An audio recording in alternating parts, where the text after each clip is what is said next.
सत्यनारायण आता है, अपने पिता से कहते हैं कि आप गुरु जी की सेवा करते हैं, क्या मैं भी करूं? कहा कि नहीं, तुम पियक्कर हो, पियक्कर और लड़क्कर से कभी भी धन इकट्ठा नहीं होगा। नहीं, धन को जल्दी बर्बाद करना हो तो पड़ोसी से फौजदारी कर लीजिए, मारा मारी कर लीजिए, तुरंत थाना आ जाएगी और दोनों पार्टी को बंद कर देगा। कहाँ? हाजत में। नहीं, समय से 16 नहीं किए तो कहाँ भेज देगा आप लोगों को? जनकपुर। कहाँ भेजता है? जनकपुर। नहीं, इसलिए कभी भी जीवन में झगड़िए नहीं, एक बात बर्दाश्त कर लीजिए। जो लोग बर्दाश्त करना सीखा, जीवन जीने की कला सीख लिया। जिन्होंने एक बात बर्दाश्त करने की क्षमता रख लिया, जो लोग दूसरे को सम्मान देना सीख लिया, वही आदमी जीवन में बड़ा बनता है। जो आदमी भरी सभा में दो चार आदमी के बीच में दूसरे को नीचा दिखाने का काम करता है, वह आदमी में गिनती नहीं है। आदमी रहते हुए वह नालायक है, भगवान उससे रुठ जाते हैं। कभी भी अपने मुख से ऐसी वाणी मत निकालिए जो किसी के ब्रेन को, किसी के दिमाग को ठेस पहुंचे। इसलिए झुकना सीखिए। जिन्होंने झुकना सीख लिया, कभी कलह नहीं होगा।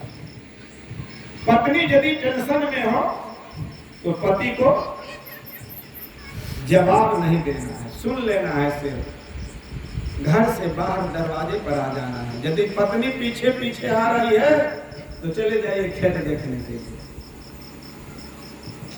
अकल आ जाएगी पत्नी को, ज्ञान होगा कि देखिए हम उसको कितना तू मैं कर रहे हैं, बात कर रहे हैं, और पति देवता थोड़ी भी नहीं बोलते हैं। खुद को शर्मिंदा आ जाएगी, नहीं, और बाद में पछताएगी कि हमने अपने पति देवता को भला बुरा तो कह दिया। रोने लगेगी, रोएगी आपके परोक्ष में। जब आप आइएगा तो और रोएगी कि हमने गलती की, आपका पैर छुएगी। लेकिन पति बर्दाश्त नहीं करता, एक झापड़ खींच देता है। जिस लक्ष्मी को आप एक झापड़ खींच दीजिएगा, समय से भोजन मिलेगा, समय से बिस्तर पर सेवा मिल सकती है, प्रेम से आपसे बातचीत करेंगे। यदि आप बात को बर्दाश्त करना नहीं सीखते हैं, पत्नी को प्रणाम करना यदि आपने नहीं सीखा, तो समझ लीजिए आपके माता पिता आपको संस्कार नहीं दिया। जिस पत्नी ने अपने पति को प्रणाम करना नहीं सीखा, बच्चे को, बेटा बेटी को प्रणाम करने का संस्कार नहीं दिया, समाज में दूसरों को आदर करना नहीं सिखाया, वह क्या भजन भक्ति कर सकता है? क्या समाज में उसको प्रतिष्ठा मिल सकती है? इसलिए झुकना सीखो। मंदिर जाते हो तो झुकना सीखते हो कि अकड़ दिखाते हो भगवान के सामने? बोलो, तुम लोग जब भगवान के मंदिर में जाते हो तो क्या करते हो? झुकते हो? झुकते हो कि अकड़ दिखाते हो? झुकते हैं। झुकते हो ना? तो घर में झुकना सीखो, समाज में झुकना सीखो। नहीं, हमारी बात कड़वी लगती होगी, कड़वी बात जीवन में जीने की कला सिखा देगी। मेरा कड़वी प्रवचन समाज में प्रतिष्ठा दिलाना सीख लेगा। एक कड़वी प्रवचन पति पत्नी में मधुर संबंध आ जाएगा। मेरा प्रवचन सुन करके बहू दुल्हन कभी आपको बुढ़वा बुढ़िया नहीं कहेंगे, क्या कहेंगे? बाबू जी। क्या नाम है बाबू? सुरेश शाह जी पुनः आ गए हैं, बिल्ड से आए हुए हैं, 100 रुपया भाड़ा दान करते हैं आप। बहुत बहुत धन्यवाद, साधुवाद आपको। मैं कह रहा था झुकना सीखिए। वृक्ष में फल लगता है तो क्या डाली ऊपर चला जाता है कि डाली झुकती है? बोलो, झुकते हैं। झुकती है ना?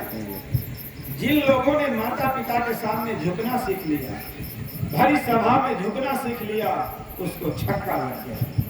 उसका जीवन निरंतर विकास की ओर जाएगा, बिल्डिंग पर बिल्डिंग पीटता जाएगा, बकौती संपत्ति बिकने नहीं देगा।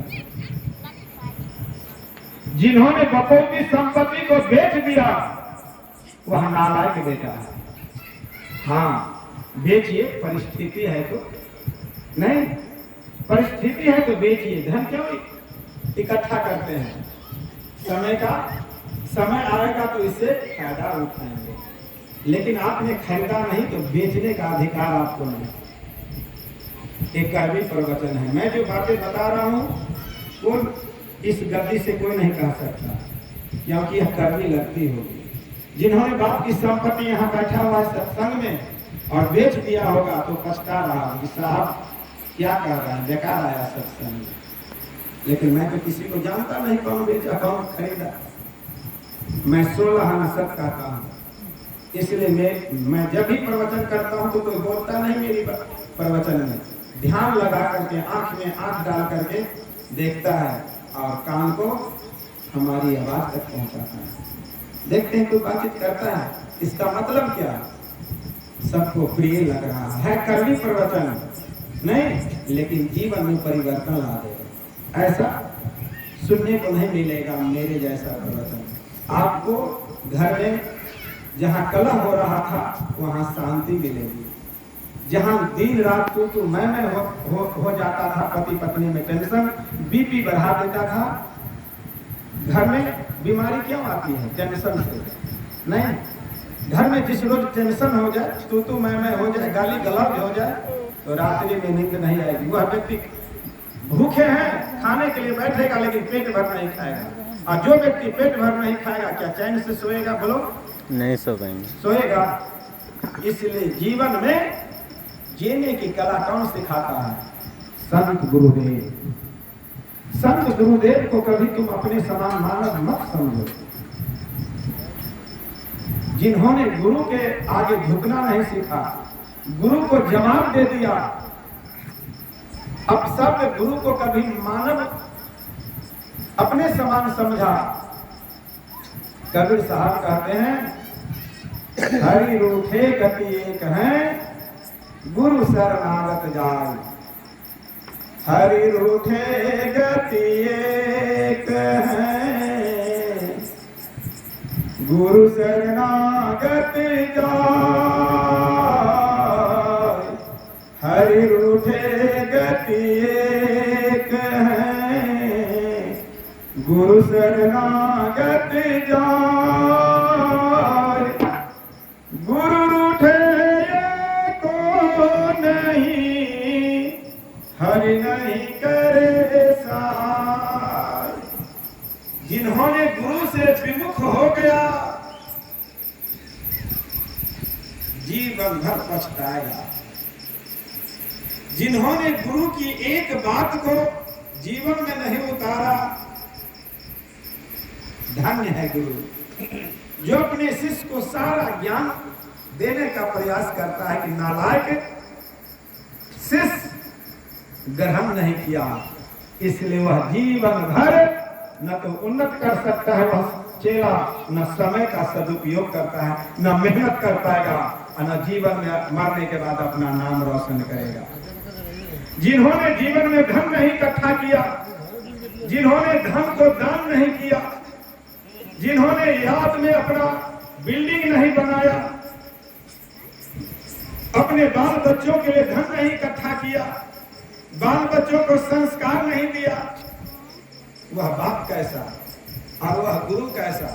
जिन्होंने जो शिष्य अपने शिष्याओं के लिए भविष्य के लिए नहीं सोचा, सिर्फ कंठी दे करके चले गए, बदले में 100-5,000 रुपया ले लिया, वह गुरु नहीं।